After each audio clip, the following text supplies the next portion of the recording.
Stanley decided to go to the meeting room to check on his co-workers. He never functioned well by himself and constantly needed support and guidance from others, so the thought of total solitude was terrifying to him.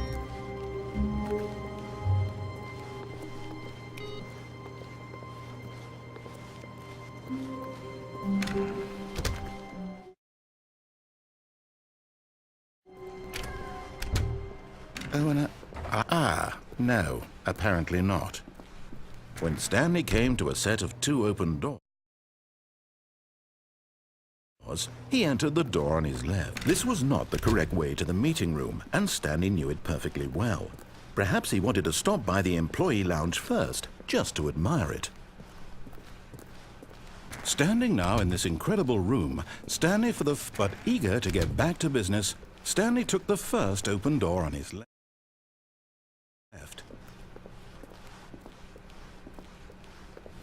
Stanley was so bad at following directions, it's incredible he wasn't fired years ago.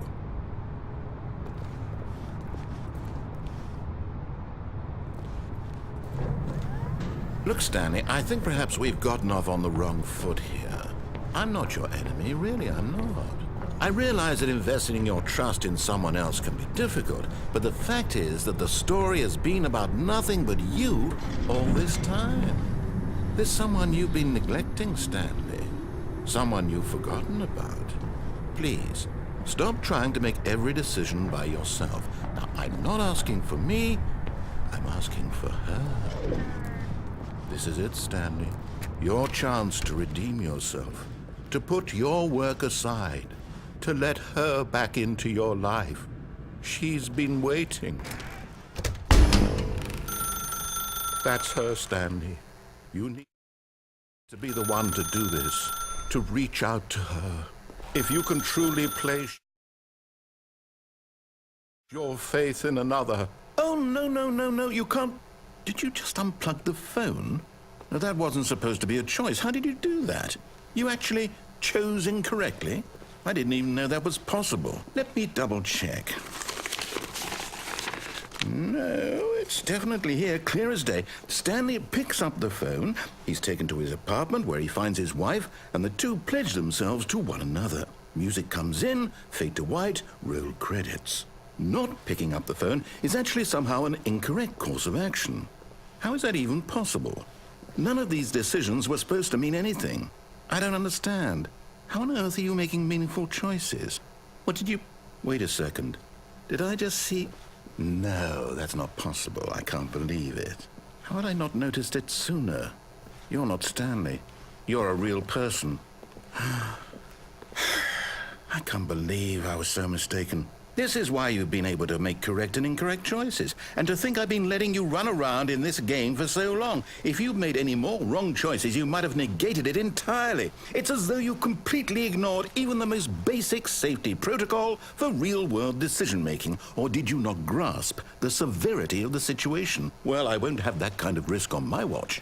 I'm going to stop the game for a moment so we can educate you properly on safe decision-making in the real world. Please observe this helpful instructional video. Choice. It's the best part of being a real person. But if used incorrectly, can also be the most dangerous. For example, in this scenario, a hypothetical real person named Stephen has a choice. He could spend years helping improve the quality of life for citizens of impoverished third world nations. Or he could systematically set fire to every orphan living in a 30-kilometer radius of his house. Which choice would you make? Remember that unlike here, the real world makes sense, and at no time should you make a choice that does not conform to rational logic. If you find yourself speaking with a person who does not make sense, in all likelihood, that person is not real. Allow the person to finish their thought, then provide an excuse why you cannot continue talking. Turn to a partner and practice saying, "My goodness, is it 4:30? I'm supposed to be having a back, sack, and crack."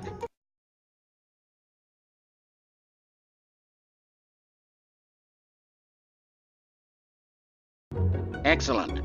Making choices on a regular basis is the best part to a healthy decision-making process.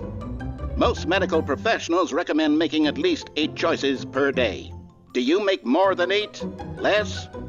And finally, if you begin to wonder if your choices are actually meaningful and whether you'll ever make a significant contribution to the world, just remember that in the vast infiniteness of space, your thoughts and problems are materially insignificant, and the feeling should subside. At this time, your instructor will guide you in an exercise to test and reinforce the material covered in this video. Ah, welcome back. You may have noticed that this room has begun to deteriorate as a result of narrative contradiction.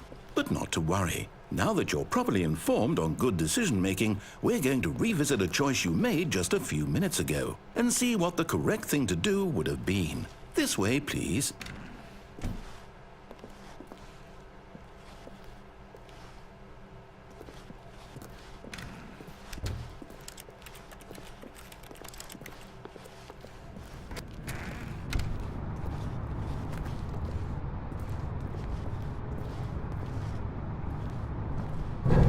Now that we know your choices are meaningful, we can't have you jumping off the platform and dying. Imagine the main character dying senselessly halfway through the story. That story would make no sense at all. We just need to get you home as soon as possible before the narrative contradiction gets any worse. Unfortunately, it seems this place is not well equipped to deal with reality.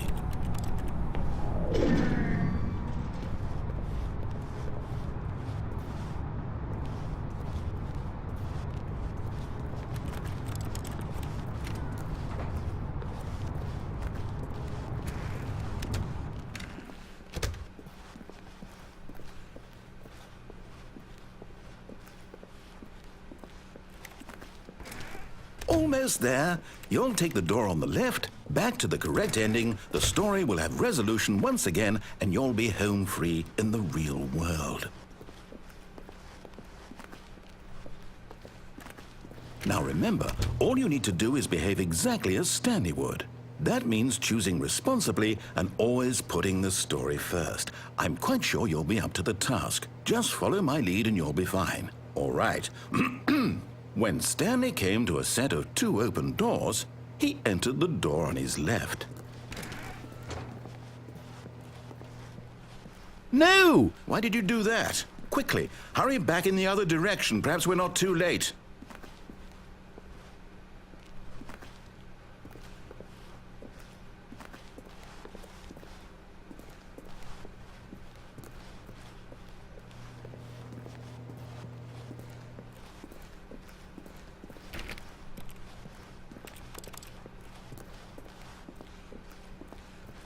Oh, it's ruined. I can't believe, after everything we talked about, that my story, you've destroyed my work. Why? For what? What did you get out of that? What did you think was so special about seeing the game undone, left here like so much garbage? It's worthless now. And what am I supposed to do? Even if there were a way to continue, would it be worth it? To know that my story is now incorrect? How can I go back to that? I can't erase that knowledge. I'll have to live with it forever, reliving its impossibility forever. I couldn't live that way. Is it better to shut the game down entirely? To willingly destroy all of my work? I don't know. What's the answer? What do I do? What do I do? What do I... No, I have to. I have to shut the game down. I have to. I have to.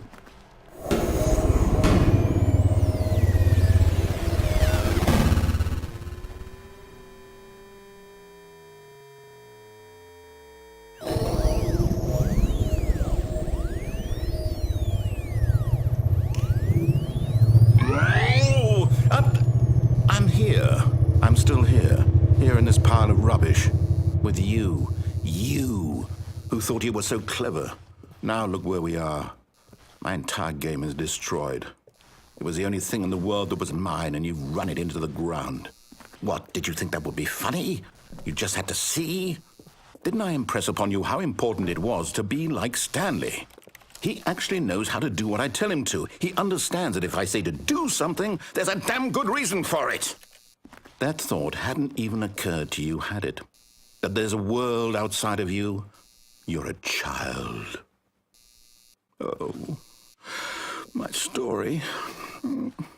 If you'd just gone through the door on the left, you would have seen it. There was a whole underground facility. You would have destroyed it and been victorious. It would have been so perfect. I worked so hard on it. I tried so hard. Behave exactly as Stanley would. That means choosing responsibly and always putting the story first. I'm quite sure you'll be up to the task. Just follow my lead and you'll be fine. All right. When Stanley came to a set of 2 open doors, he entered the door on his left. No! Why did you do that? Quickly, hurry. His behavior.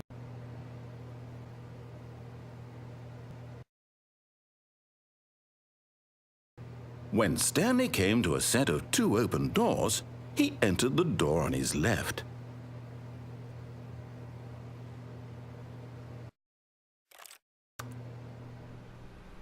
No! Why did you do that? Quickly, hurry.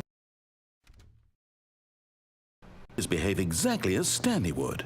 That means choosing responsibly and always putting the story first. I'm quite sure you'll be up to the task. Just follow my lead and you'll be fine. All right. When Stanley came to a set of 2 open doors, he entered the door on his left.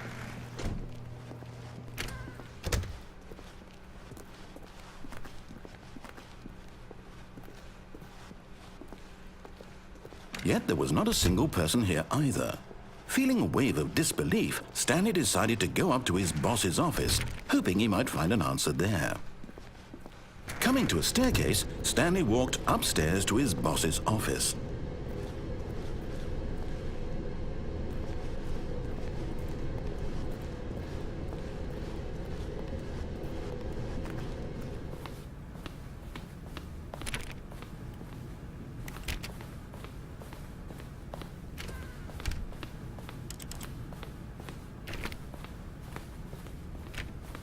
Stepping inside his manager's office, Stanley was once again stunned to discover not an indication of any human life. Shocked, unraveled, Stanley wondered in disbelief who orchestrated this, until he saw the door with a voice receiver next to it. Surely behind this door lay all the answers to his questions. And beyond all probability, he knew the passcode. He had seen it on his boss's computer just last week. Night Shark 115. Was this the code to open the door? Would it still work? There was only one way to find out. Stanley had been trained never to speak up, but now he would draw from within himself the courage to face the unknown. He drew a sharp breath and then spoke the code.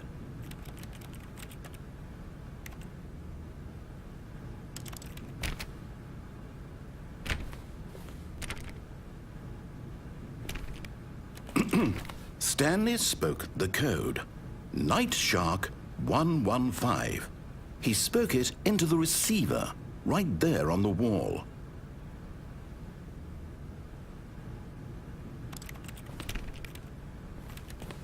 I'm sorry, is there a problem?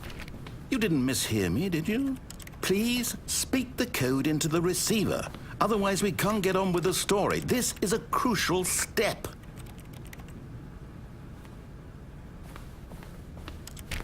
Okay, fine, you're not going to do it, but you know what? It's pretty humiliating to bring you this far, only for you to suddenly decide you have better things to do. I asked you for this one single thing, for your respect. The kind of respect Stanley shows for his choices. He knows what it means to take a story seriously. If you didn't want to see what I had to show you, then why did you come here? You had a choice, you know. You could have gone through the door on the right. You could have done whatever the hell you wanted over there. Why did you come this way? Speak. Say something to me. Explain yourself, you coward. When Stanley came to a set of 2 open doors, he entered the door on his left. Stanley? Hello? Are you... Is everything okay? Stanley, please. I need you to make a choice. I need you to walk through the door. Are you listening to me? Can you hear me? Is everything all right? Stanley, this is important. The story needs you. It needs you to make a decision. It cannot exist without you. Do you understand me? Whatever choice you make is just fine. They're both correct. You cannot be wrong here. We can work together. I'll accept whatever you do. I simply need you to take that step forward, please. Choose. Do something. Anything. This is more important than you can ever know. I need this. The story needs it. So, you hear me? Are you there? Are you listening to this? Stanley, are you there? Okay.